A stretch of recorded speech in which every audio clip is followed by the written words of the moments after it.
Hello and welcome to another Pygame tutorial video. In the last video we had our apple and we generated an om nom nom print statement whenever we ran over the apple just to let ourselves know like, hey, we got a crossover trigger.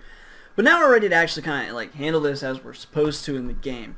So what do we want to do when we cross over an apple? Well, first of all, we need to remove the apple from the environment. Then we need to generate a new apple somewhere, right? And then also we want to make the snake gain some length every time. So all of these things together means we got to make quite a few little edits here.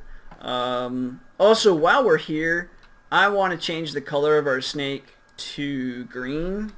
So just write in green at Pygame for the place where we're drawing our snake. So it's like right near the bottom, come down a little bit, green. Then go to the very top and let's go ahead and define green. Green equals and then 0, and we're going to make the green like 155 or something, so it's a little dark green. If you do 255 it'll be like a really bright green and it just would look weird on the white background, so we'll do 155. And well, thank you, phone.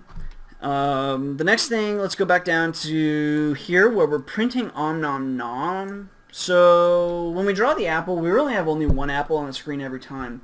So really, to remove and redraw an apple, what do we have to do, really? What we're going to need to do is we just need to restate or recall the definition of the random apple X and random apple Y.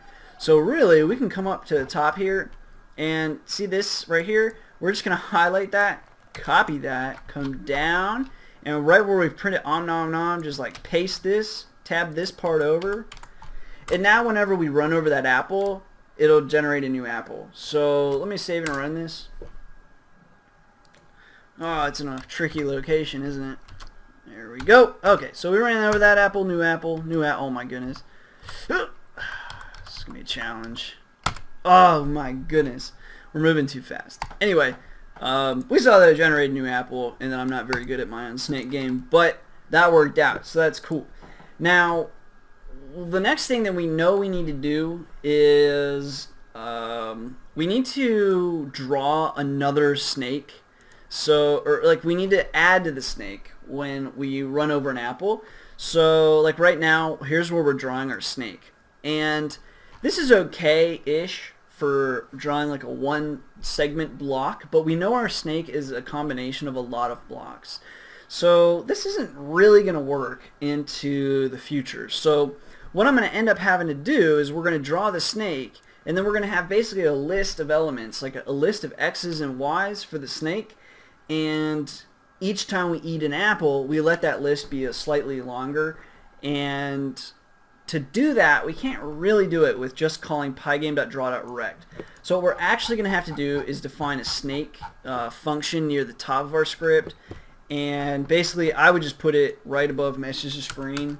And so we're going to say define snake, and for example, for now, we can go back to the bottom and we see where we're drawing snake. Just highlight that and Control X to copy, or cut rather, and then come over to snake and paste it, and that should be it. But oh yeah, we have to come down here and actually call it though. So where we were, so like right above pygame.display.update, come down here and just type in snake now, so the snake function. And just to make sure that worked, let's just go ahead and save and run it and make sure everything, yeah, so that didn't work out. So name lead X is not defined, of course.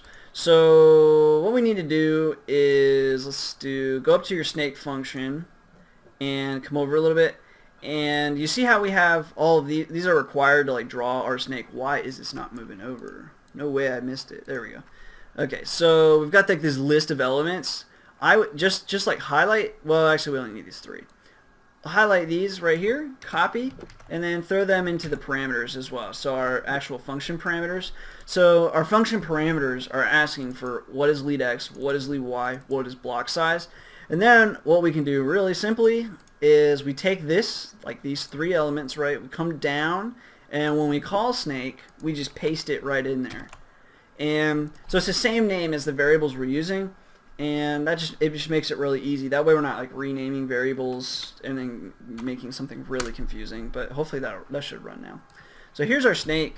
We're still, okay, we're moving around as expected. Let's make sure we can get an apple. Let's make sure we can crash. So we can. So everything's working now. We've got our own snake function. And now we're ready to actually build on our snake. So with our apple, it's okay to like leave the apple just like as this like one pygame.draw.rect.